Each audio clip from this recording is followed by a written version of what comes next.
Hey gente, ¿cómo estáis?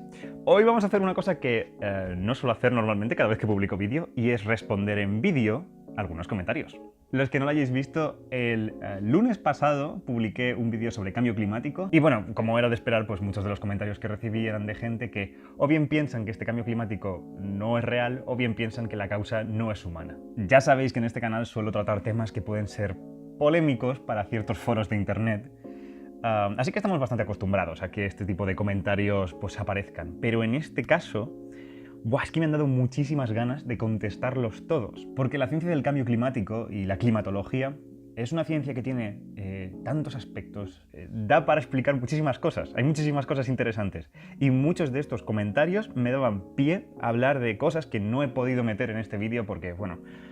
Así que tanto por completitud y contaros algunas cosillas que no incluí en el vídeo, aunque posiblemente salgan en los próximos, y por otro lado, por contestar a esta gente, entonces procedo a responder algunos de los comentarios que recibí en mi último vídeo. Vale, vamos a empezar con uno mitiquísimo, y es ¿por qué el dióxido de carbono aumenta después de que aumente la temperatura? Porque lo lógico es que sucediera al contrario, es decir, que primero aumentara el CO2, se generase ese efecto invernadero y después aumentara la temperatura como consecuencia. Lo primero que tengo que decir es que sí, esto ocurre a veces, no siempre. Sin embargo, el que ocurra esto no quiere decir que el CO2 no tenga ningún efecto en la temperatura.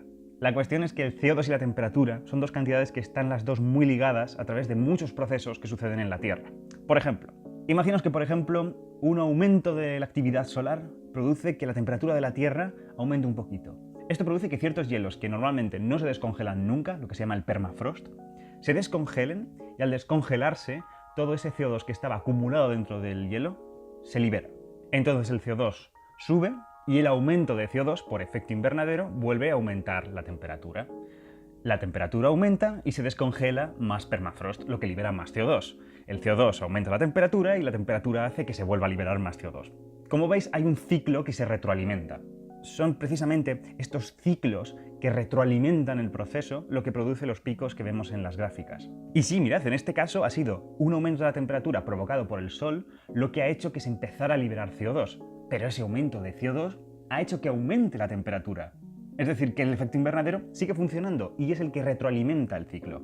Es decir, no gente, porque el CO2 alguna vez suceda al aumento de temperatura no quiere decir que el efecto invernadero sea falso. Y siguiendo con el tema de la temperatura, a algunas personas les parece que ese 1 grado de diferencia de la media pues es poquito, porque en el pasado pues hemos tenido cambios de 4 o 8 grados. Y mira, oye, si esta diferencia de 1 grado se hubiera producido en 500 años, 1000 años, pues vale, te lo concedería. Pero es que no es así, es que hemos subido 1 grado en 100 años o 150 años. Uno no solo tiene que tener en cuenta cuánto ha subido la temperatura, sino en cuánto tiempo. Precisamente lo que quería transmitiros con este último vídeo que he hecho es que no hay ningún proceso natural que te permita encajar este nuevo cambio climático que estamos sufriendo. No es el Sol, no son los ciclos Milankovitch, y la razón principal es que suceden en escalas de tiempo muy grandes. El cambio climático que estamos viendo hoy día sucede muy rápido. Precisamente el mismo argumento le doy a la gente que me apuntó al periodo cálido medieval y otros periodos en la historia reciente del ser humano en el que ha habido pues, cambios de temperatura, que además están todas registradas. Os dejo por aquí la gráfica de la temperatura de los últimos 2000 años con las distintas metodologías. Y lo primero que podemos ver es que hay una incertidumbre del copón, es decir, no podemos saber con precisión cuál fue la anomalía en la temperatura que hubo en ese año. Que todos estos cambios están al doble o al triple de tiempo del que hemos producido el nuestro.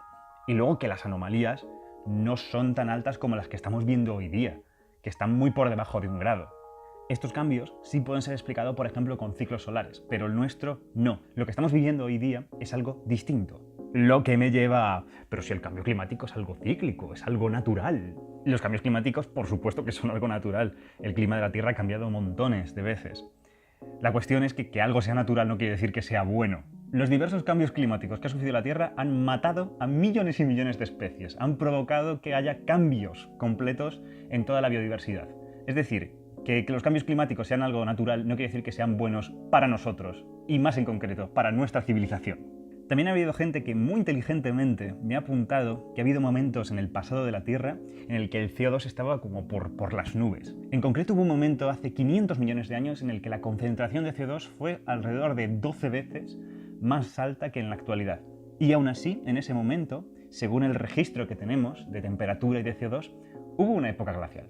Este extraño momento en la Tierra en el que hubo CO2 por las nubes y a la vez glaciación es un argumento que utilizan los negacionistas del cambio climático para apuntar una vez más que el efecto invernadero pues como que no.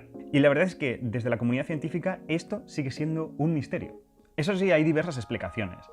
Por un lado está el hecho de que en esta época la cantidad de luz que nos emitía el Sol era mucho menor. A medida que una estrella va creciendo, la cantidad de luz que emite es mucho mayor. También está la hipótesis que en las erupciones volcánicas que emitieron todo ese CO2 en la atmósfera, también se emitiera un montón de azufre, lo que bloquearía parte de la luz solar y reduciría las temperaturas. Incluso hay gente que piensa que es un error de interpretación de los datos. Además que esta certeza se basa básicamente en un punto experimental.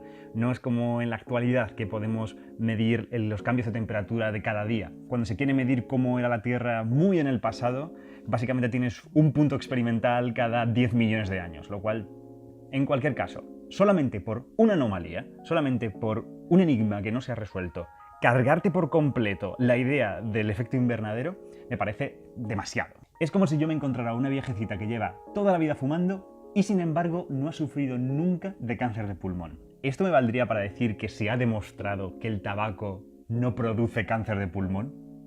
Pues no, el cuerpo humano es un sistema muy complejo y hay un montón de otros factores que pueden alterar el tener cáncer o no. Lo mismo pasa con la Tierra. La Tierra es un sistema muy complejo y hay un montón de factores que han podido alterar esa relación entre CO2 y temperatura. Ningún climatólogo ha dicho nunca que el efecto invernadero sea el único de los factores que puede alterar la temperatura de la Tierra. Como ya expliqué en el vídeo, hay muchos otros. Algunas mini cuestiones. Por aquí comentan que la molécula de CO2 realmente no puede absorber radiación infrarroja, que el CO2 es una molécula que vibra y que la energía que necesita para vibrar es exactamente la que porta la luz infrarroja. Es un resultado teórico, es un resultado de mecánica cuántica, así que no podría estar mejor fundamentado. Aquí están los pesados de los volcanes. Creo haber dejado claro en el vídeo el argumento de los isótopos por el cual los volcanes no están produciendo el cambio climático. Pero si queréis números, ok.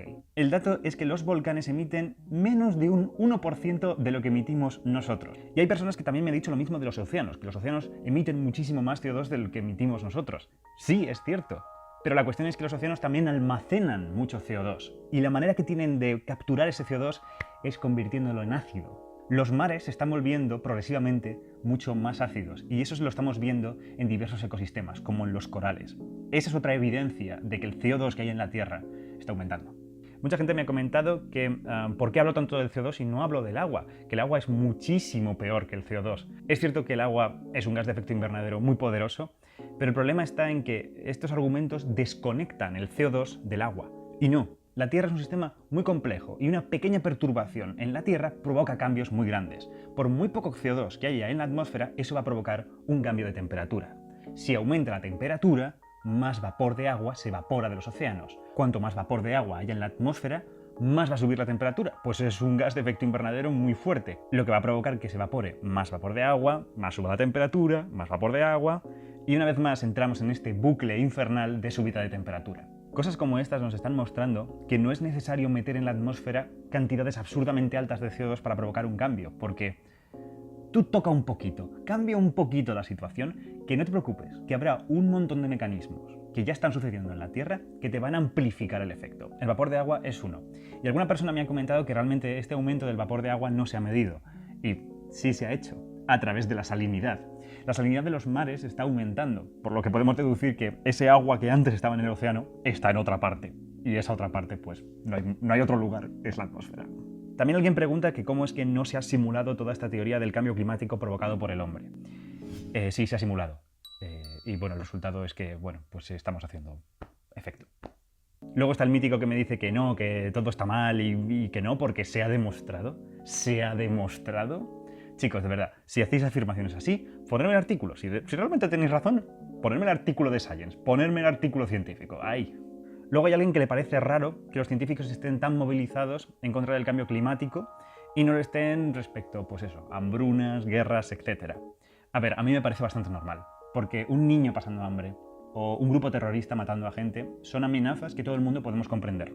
Pero el hecho de que el clima esté cambiando y eso nos vaya a afectar es algo que solo lo puede ver un científico, con un montón de datos, con estadística, con unos conocimientos sobre climatología, sobre geología, sobre biología. Es decir, que son precisamente los científicos los que tienen la responsabilidad de advertirnos, porque son los únicos que pueden comprender con profundidad este tema. Y por último, un apunte que me habéis puesto montones de vosotros y me parece acertadísimo. Es el hecho de que muchas veces se culpe al individuo del cambio climático en vez de culpar a empresas, gobiernos, etc. Muy de acuerdo. Es cierto que en nuestra vida personal tomamos ciertas decisiones que sí tienen un efecto en el cambio climático. Ya bien sea tomar un avión, no usar transporte público, comer carne. Eso es cierto. Pero también es cierto que una central térmica emite muchísimo más CO2 y tiene un impacto mucho más duro en el cambio climático de lo que podemos hacer nosotros en toda nuestra vida. Es decir, sí, está muy bien que en nuestra vida personal reduzcamos lo máximo posible nuestra huella de CO2. Pero precisamente donde tenemos que estar en primera línea es en nuestros gobiernos. Este problema se puede arreglar es precisamente haciendo políticas. O sea que es precisamente con nuestro voto donde tenemos la carta más importante para resolver todo este problema. Nada más, gente. Esta semana tenemos algo muy especial, así que no os perdáis este jueves lo que viene en Quantum Fracture y el mes que viene seguimos hablando sobre cambio climático. Nos vemos muy pronto y, como siempre, muchas gracias por verme.